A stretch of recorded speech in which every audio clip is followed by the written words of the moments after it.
Um, 40. Oh, okay.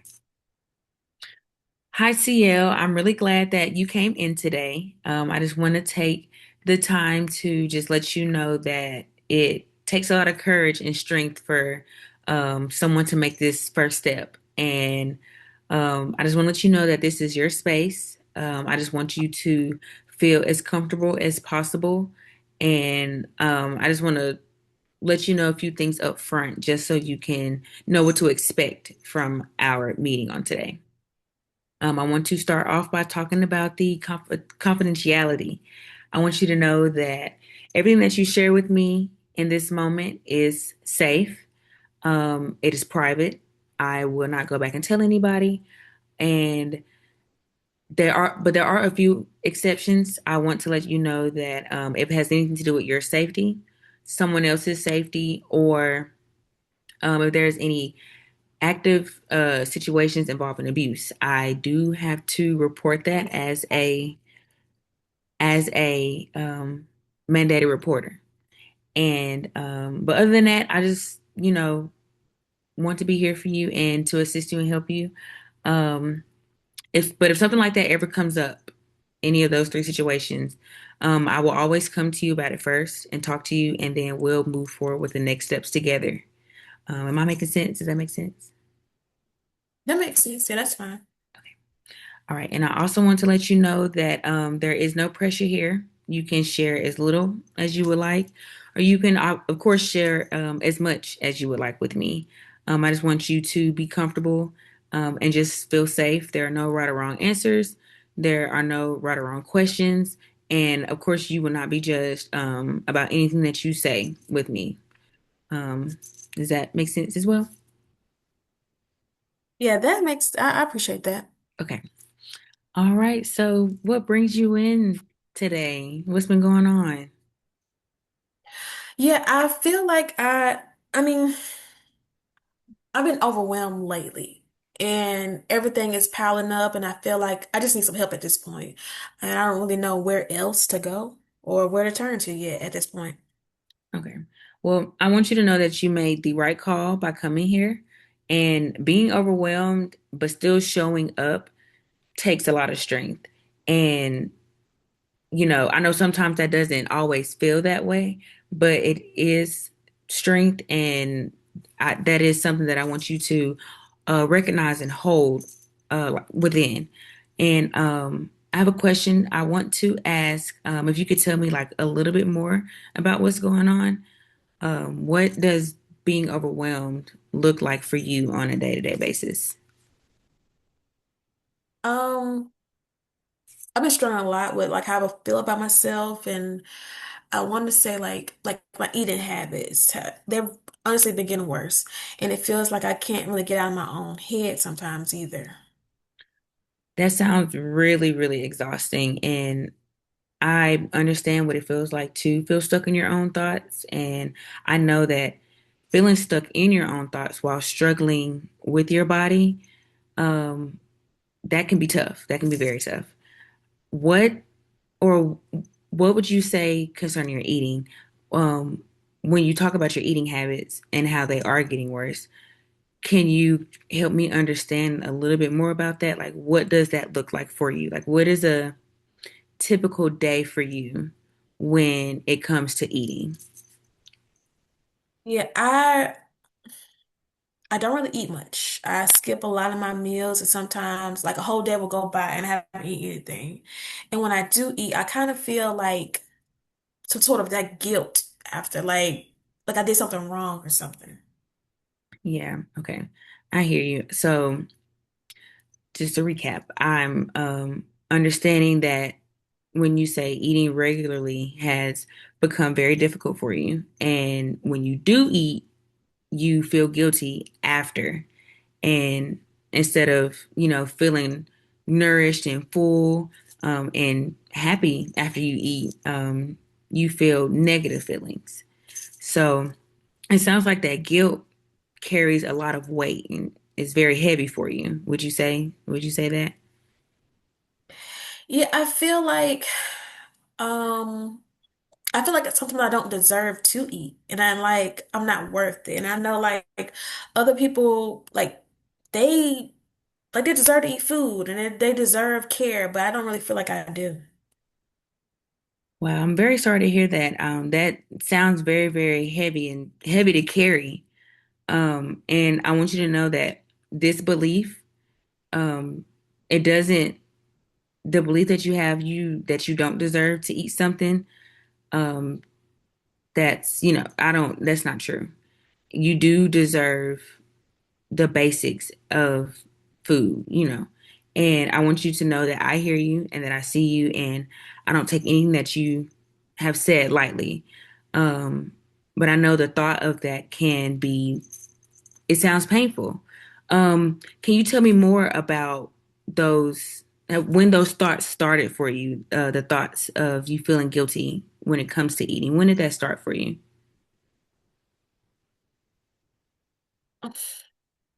Um, Or I'm sorry, let me ask, was there a particular time in your life when you began to feel like bad about yourself concerning this? yeah, it started like after like that event, like like the abuse. It started after that. Okay. Yes, okay. I understand. So let me start off by telling you that I'm not going to push you to go into too much detail about that if you're not ready. But I do want you to know that I understand, and I just want you to feel comfortable upon talking about this situation. Um, the question I have for you now is, how has that experience been shaping how you feel? And I want to say like how you move in the world. Yeah, so I mean, I don't really like trust people anymore. Like I keep it to myself most of the time. Like most of the time you'll see me by myself, and sometimes I feel like I'm not really there. Like I'm watching my life from the outside. And that's kind of weird, but like I'm just existing, but not Mm, actually like living. okay. Well, let me say thank you for trusting me with this information. I'm glad that you feel safe and comfortable to share this and express this to me. And I hear that you are describing a sense of being disconnected. And it's like you're present in the room, but you're not fully present in your body or in your life. And it just sounds like the disconnect is sitting alongside a lot of mistrust with other people. And I would assume and think that you feel really isolated. What is that experience like for you in those moments, like when you're not fully like there or present? It feels like I'm just going through the motions. Like nothing is really real. And I'm doing what I'm supposed to be doing, but I don't really feel anything. Okay, so I'm hearing emotional numbness, and that is a sense of just going through the motions. And that just tells me also that your mind and your body has found a way to like protect you from something so that you don't fully feel the full pain of it. And that type of disconnection, that makes a lot of sense. And it just makes sense due to what you've been through. And I understand and I hear you. I want to ask you next, how do you cope when things get really hard? Like when you're feeling the numbness and when you're feeling very overwhelmed and all that just hits you at once. What do you usually do in those moments to get through that? Mm, Sometimes I just kind of like shut down or isolate. I like to when things like that happen, I kind of like pull myself away from people. It kind of just feels like it's easier to be alone than have to explain how I'm feeling or pretend that I'm okay. Yeah, okay. That makes sense too. So withdrawing, and with withdrawing, that has became a way for you to protect yourself, which is very understandable. And It just sounds like that's how you've been managing your pain, would you say? Okay. So yeah, that makes Um, sense. Um, and I want you to know that I don't, I want you to know that I don't want you to feel like there's anything wrong with that because this feeling has developed inside of you for a reason. And you just needed to survive. You know, that's just what it sounds like. But I just want you to know that I also hear that is keeping you at a distance from people. So, with your relationships, does that affect your relationships, like with your family, your friends, anyone close to you? uh, I don't really have any close relationships anymore. Even at home, I don't really talk to, I don't really talk about anything deep. We just talk about like whatever surface level. And I feel like I can open up. I don't feel like I can open up to Mhm. anyone. Yeah, that makes sense. That makes sense. Do you think that, or can you tell me more about like what home is like for you? Like, what does that environment feel like on a day-to-day basis? Yeah, so we talk, but not about like feelings a real thing, and it's more like logistics, like who's gonna where and what needs to be done. But nothing meaningful. I don't feel like I can like bring up what I'm actually like going through though. Oh, yeah. That sounds really lonely, and I'm very sorry to hear that. You know, being around the people that you care about the most, but you don't feel that emotional safety, you know, enough to let them in. And I'm hearing you, I'm understanding, and I don't know, it just sounds like you're surrounded by people, but you're still carrying all of this heaviness alone. I know that you mentioned earlier that the abuse is a part of what started all of this, and I want to gently ask you what happened at that at that moment, or did you have anyone in your life that you were able to tell, you know, after that, or like did you share that with anybody at home? I tried to, but they didn't really believe me, and Hmm. or they just didn't do anything about it, and they could kind of like just move on like it didn't happen. Wow, I'm so sorry to hear that. That's painful, and it's honestly one of the most painful things that a person can experience. And you coming forward about this, even just telling me, was telling me about something so vulnerable,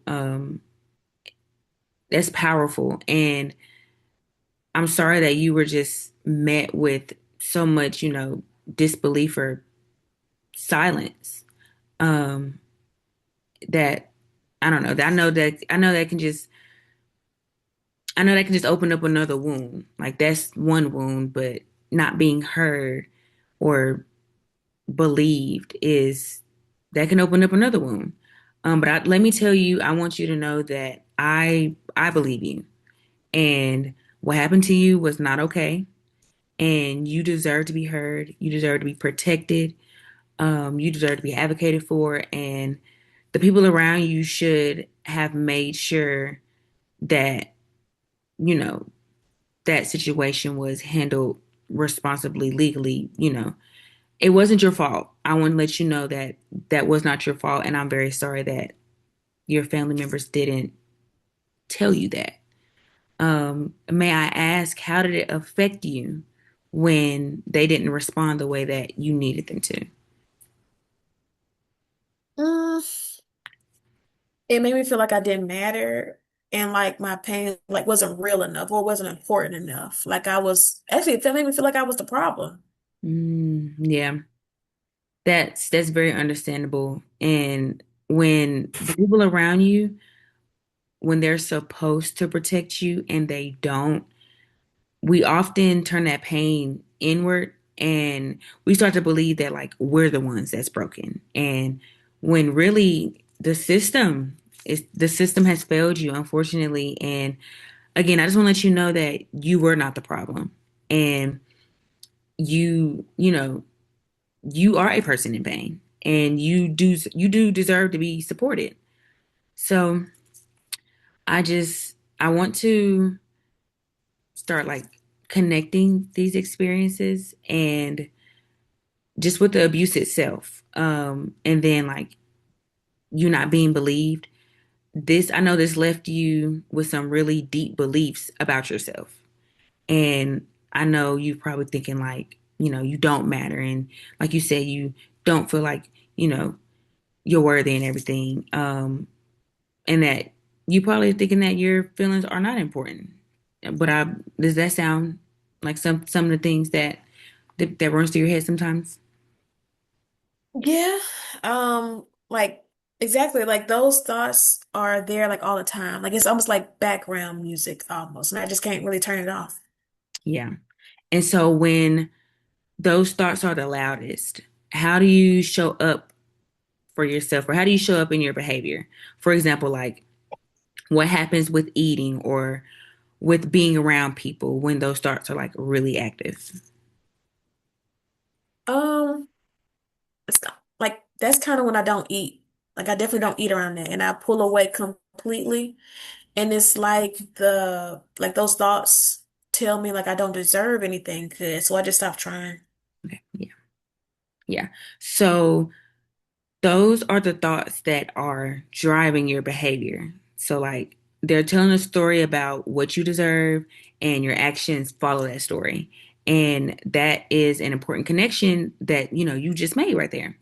And Mhm. we'll be coming back to that as we just continue to work together.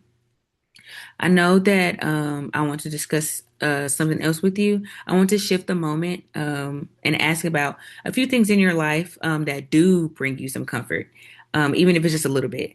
So, when things are really hard, are there any, people or practices or beliefs that help you get through those moments? Honestly, like prayer, that's probably like the main thing. And I pray when I don't know what else to do. It's like the one thing that kind of feels like a sense of safety. Okay. Yeah. So sounds like your faith has just mostly been your anchor for you through all of this. Do you mind telling me just a little more about where your relationship with your faith is right now? Um, I believe in God and I Mm. pray, but I don't really go to church anymore. I stopped going like a while ago. Okay. So why did you stop going to church, or what made church difficult for you to stop going? I kind of like felt judged there, Mhm. or or I'm kind of afraid of what people think if they knew what happened to me. And sometimes being there kind of brings up like bad feelings that I really don't know how to handle like in public. Okay. Okay. So understanding that, I'm understanding that church or just being in certain spaces connected to faith have come to make you feel safe, and you begin to feel that overwhelming feeling. um that makes a lot of sense. Okay. The community space isn't always the same as the spiritual relationship. you know Sometimes one can be hurting than the other, but I'm understanding what you're saying. So, just moving forward and everything, I also want to ask you something that I think is really important. And if things start to shift for you, um, just let me know. But if you started to feel better, even just a little bit, like with your thoughts and everything, eating, what would that look like for you? Like, what would be different in your life? Mm, I would be eating like a little bit more, like a whole lot more, like regularly, and not thinking about, as bad as I have been about myself all the time. And I feel less alone. And I'm actually like, I'll be getting to a space where I'm actually living and not like surviving. Okay, that sounds very, very good. And it sounds like, you just painted a very clear picture there. So eating more consistently, um, quieting the, negative self-talk about yourself, and just feeling more connected. I understand that, and those are some very powerful goals. So what would it mean for you to personally reach those goals? And what would it give for you? What would it what would it give you that you don't have right now? Mm, I think I would feel more like myself again, and there's like a version like underneath all of this, and I just haven't, kind of like lost touch of it, and I'd want to find her again. Okay, yeah. Yeah, I love to hear that. And honestly, I think that is one of the most hopeful things that you've said today that I've heard. And I love that. I love that for you. It sounds like you still have a sense of who you are underneath all the pain that you're carrying. And that truly, truly matters more than you know. Have you ever tried therapy or any other kind of professional support before? I just want to understand what has and has not worked for you in the past. Yeah, so I've tried it before, but I just didn't stick with it. I went a few times, but I stopped. Okay. Okay, that makes sense. So, what do you think got in the way of what do you think got in the way of staying with it at that time? I don't think I was really ready. I don't think I was honest about what I was really had going on. And I kind of felt like things were just surface level, but then actually, I didn't really use what they're trying to show me. Okay. Okay, that does make sense as well. And honestly, that's self-awareness, and you recognize that. Sometimes people need to come back to support more than once before the timing feels right.